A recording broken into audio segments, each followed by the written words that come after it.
Assalamualaikum warahmatullahi wabarakatuh. Bismillahirrahmanirrahim.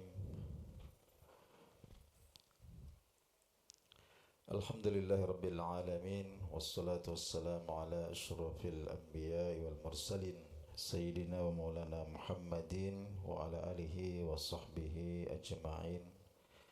Faqul rabbi shrah li sadri wa yassir li amri wahlul 'uqdatam min lisani yafqahu qawli, amma ba'du. Ma'asyiral muslimin wal muslimat, majelis subuh rahimakumullah. Subuh hari ini kembali kita lanjutkan kajian kita. Subuh yang lalu sudah kita bicarakan tentang 25 orang yang Allah Subhanahu wa taala telah pilih sebagai utusannya di muka bumi ini sepanjang zaman, ya, sepanjang zaman. Kemudian di antara para rasul itu yang termasuk yang disebutkan namanya atau yang tidak disebutkan namanya, itu ada di antara mereka yang disebut sebagai ulul azmi, ya, jadi ulul azmi minar rusul.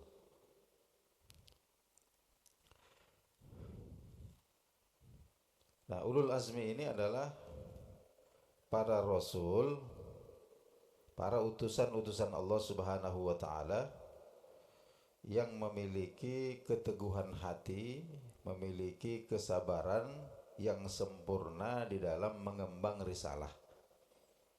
Jadi al-azmu itu adalah al-quwwatu fid din. Ya, jadi keteguhan di dalam agama. Ya, wal imamah fis sabri wat taqwa. Dan level kesabaran dan ketakwaan kepada Allah Subhanahu wa taala yang tinggi sekali. Nah, ini disebutkan di dalam Al-Qur'anul Karim dalam suratul Ahzab, wa idz akhadna minan nabiyyina mitsaqahum wa minka wa min Nuhin wa Ibrahim wa Musa wa Isa bin Maryam. Nah, jadi inilah nama-nama ulul azmi di antara para utusan-utusan Allah Subhanahu wa taala. Jadi wa idz akhadna minan nabiyyin, wa idz akhadna, dan ingatlah ketika kami ini maksudnya Allah Subhanahu wa taala, ya, mengambil perjanjian, ya, mengambil perjanjian minan nabiyyin mitsaqahum, dari para nabi, ya, wa minka, dan dari dirimu sendiri, maksudnya Muhammad. Wa minka, dan dari dirimu sendiri wahai Muhammad, wa min Nuhin, dari Nuh, wa Ibrahim wa Musa wa Isa bin Maryam, dan Isa bin Maryam. Nah, jadi dari ayat ini kita mengetahui bahwa ulul azmi minar rusul itu ada 5 orang. Ya, ada 5 orang, yaitu baginda Nabi Muhammad sallallahu alaihi wasallam, Nabi Nuh alaihi salam, Nabi Ibrahim alaihi salam, Nabi Musa alaihi salam, dan Nabi Isa ibni Maryam alaihi salam. Nah, ulul azmi ini sendiri, ya, tentu bukan sesuatu yang didapatkan secara instan. Ya, jadi ini bukan sesuatu yang ikut begitu saja, akan tetapi diperoleh, ya, paling tidak karena ada 5 sebab, ya, disebutkan oleh para ulama kita. Yang pertama adalah kesabaran, ya, kesabaran yang levelnya itu tidak bisa disamai manusia biasa, ya, terutama di saat menghadapi tekanan dakwah. Ya, kalau kita ikuti atau sering kali kita dengarkan bagaimana Nabi Nuh ya, bagaimana Nabi Nuh ya melakukan dakwah kepada kaumnya siang dan malam selama ratusan tahun ya, ratusan tahun. Ya, meskipun demikian pengikut beliau itu tidaklah seberapa jumlahnya. Nah, namun ini kemudian beliau tidak, katakanlah tidak kehilangan kesabaran. Ya, meskipun menghadapi berbagai macam ejekan-ejekan, menghadapi berbagai macam teror dan lain-lain sebagainya. Begitu juga dengan Nabi Ibrahim alaihissalam. Kita baca kisahnya. Nabi Musa, bagaimana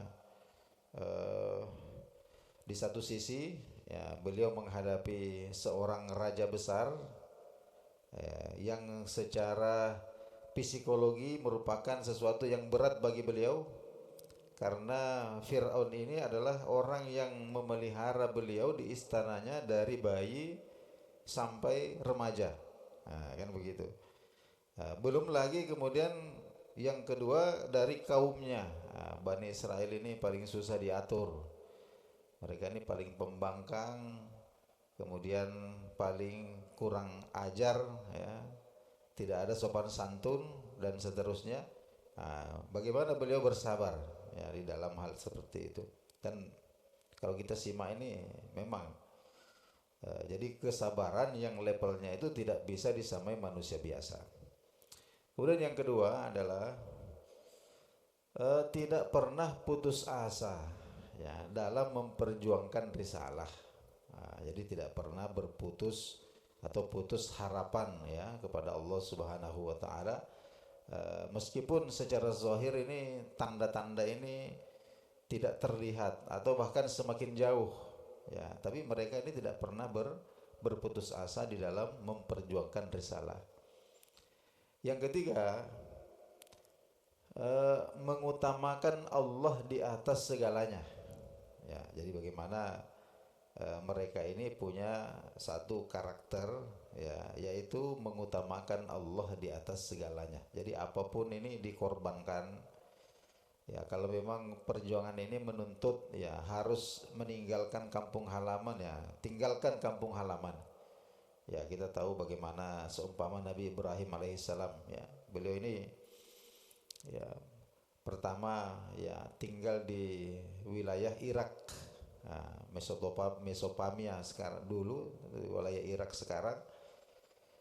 Kemudian ya mendakwai kaumnya, mendakwai termasuk ayahnya sendiri, sampai karena tidak tidak diterima, bahkan beliau diusir, maka beliau kemudian berhijrah. Ya, hijrahnya itu ke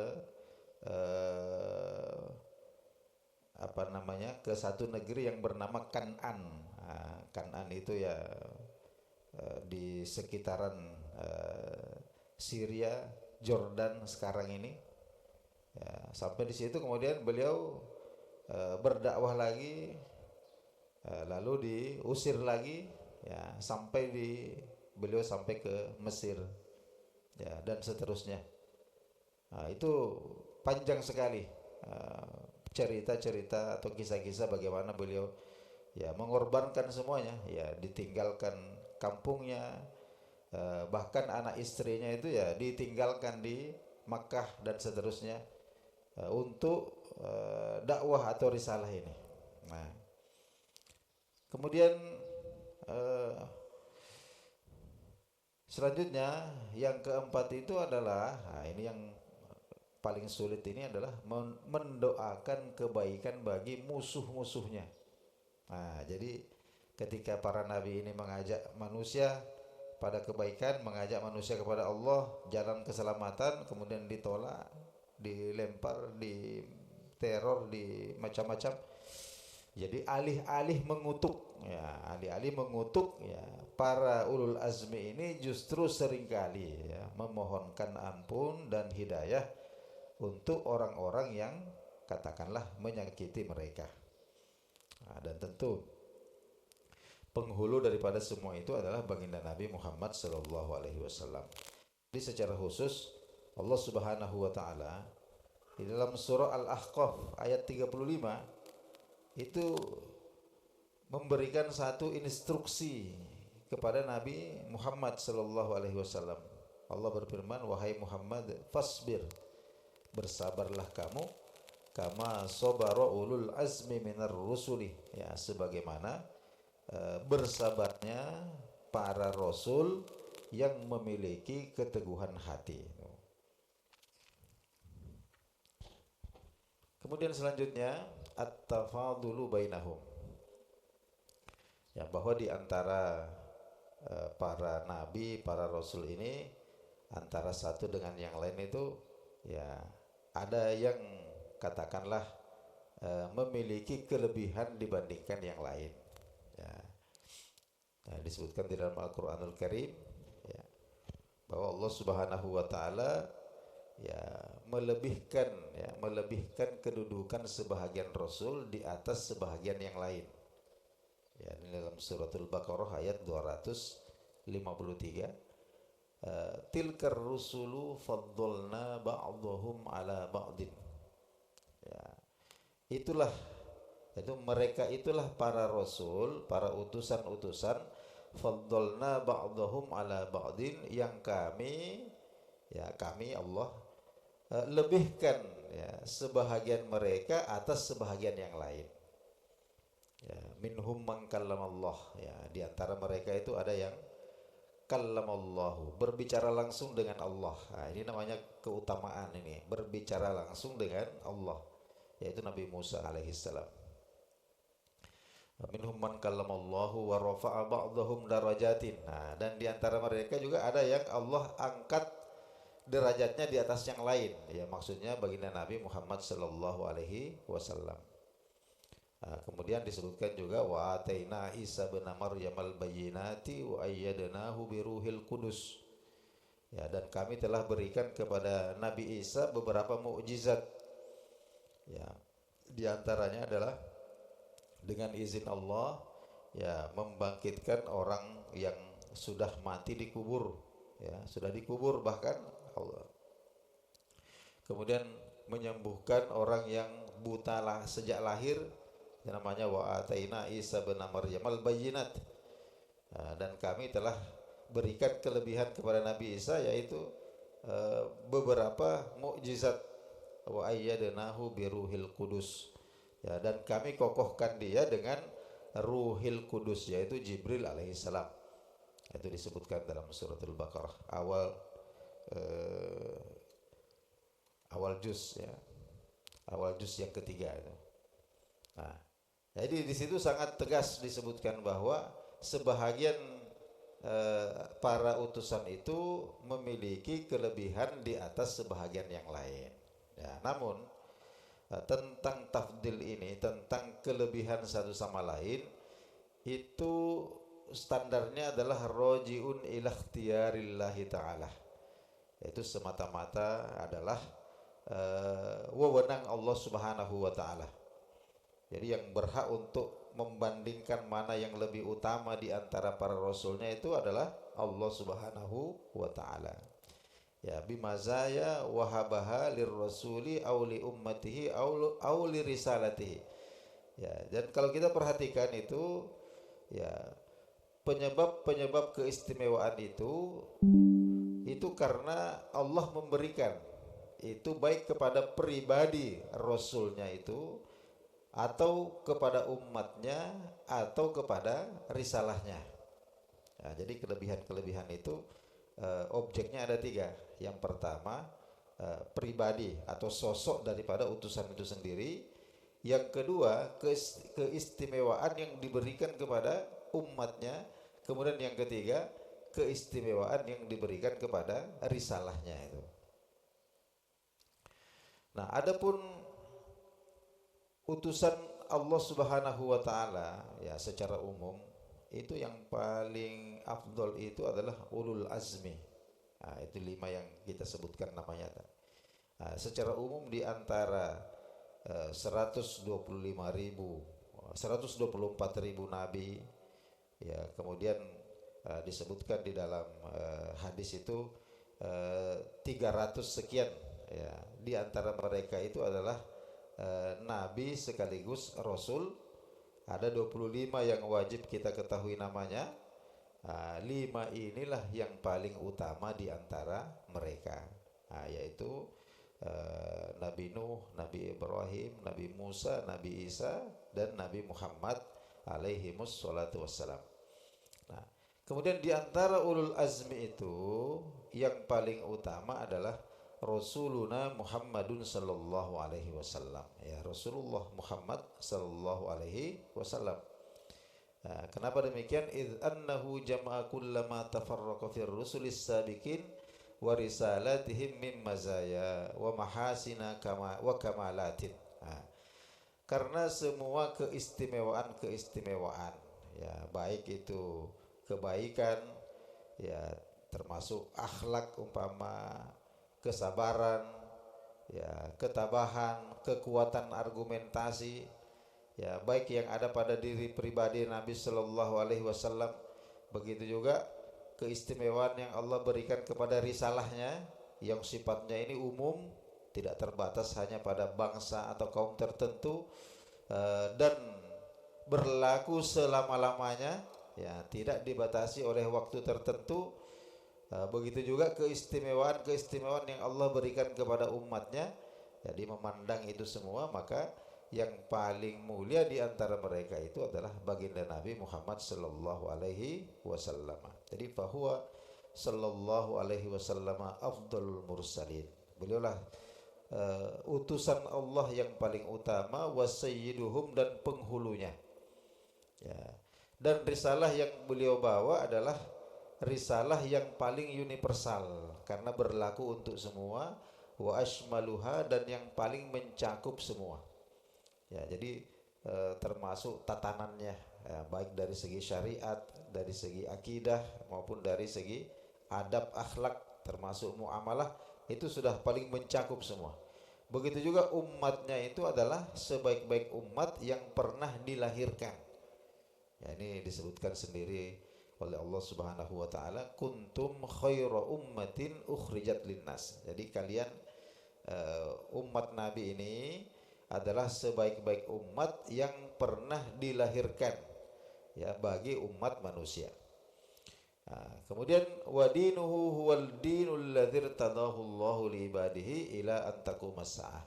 Dan agama Nabi, agama yang dibawa oleh Nabi sallallahu alaihi wasallam ini atau risalahnya ini, inilah risalah yang Allah Subhanahu wa taala ridhoi sebagai satu-satunya risalah yang berlaku sampai hari kiamat. Namun sedikit perlu dicatat bahwa adanya tingkat-tingkat atau peringkat-peringkat keutamaan antara para utusan-utusan Allah Subhanahu wa taala ini, tidaklah berarti bahwa kita boleh merendahkan salah satu dari mereka. Jadi tidak boleh kita mengatakan bahwa Nabi ini itu levelnya itu lebih. Ya, jadi yang berhak untuk mengatakan itu hanya Allah yang mengutus mereka. Adapun kita mengetahui bahwa ada yang seperti itu berdasarkan informasi dari Al-Quran, ya, maka kita tidak perlu kemudian melibatkan lisan kita, ya, untuk merendahkan, ya, salah satu di antara para rasul itu, atau menjadikan hal tersebut sebagai katakanlah pemicu pertikaian atau pertengkaran dengan umat-umat yang lain. Tidak boleh kita, jadi umpama meskipun orang Yahudi itu mengakui Nabi Musa dan mengingkari Nabi Isa, mengingkari Nabi Muhammad sallallahu alaihi wasallam, umpama bukan cuma mengingkari, bahkan juga menjelek-jelekkan, merendahkan, menghinakan, maka kita tidak boleh untuk kemudian membalas, ya, katakanlah apa yang mereka lakukan itu dengan melakukan hal yang sama kepada Nabi Musa alaihissalam. Tidak boleh. Tidak boleh. Kalau mereka melakukan ini, biarlah mereka yang melakukan. Tapi kita umat Nabi sallallahu alaihi wasallam itu tidak diperkenankan. Jadi baik, Bapak-bapak, saudara-saudara sekalian, yang kita cukupkan dulu kajian kita subuh hari ini.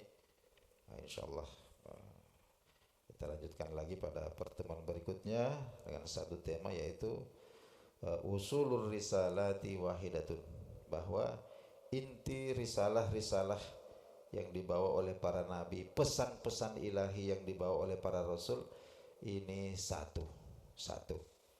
Nah, kita akhiri dengan doa kafaratul majlis. Bismillahirrahmanirrahim. Subhanakallahumma wa bihamdik nashhadu an la ilaha illa anta subhanaka inna kunna minadh dhalimin nastaghfiruka wa natubu ilaik. Allahumma rabbana zidna ilman nafi'an warzuqna fahman rasyida. Allahumma ahyina muslimin wa mitna muslimin wa ahsyurna muslimin. Allahumma ja'alna minal alimin wal muta'allimin. Allahumma rabbana arinal haqqa haqqa warzuqna ittiba'ah wa arinal batila batilan warzuqna jatinabah. Amin ya rabbal alamin. Wassalamualaikum warahmatullahi wabarakatuh.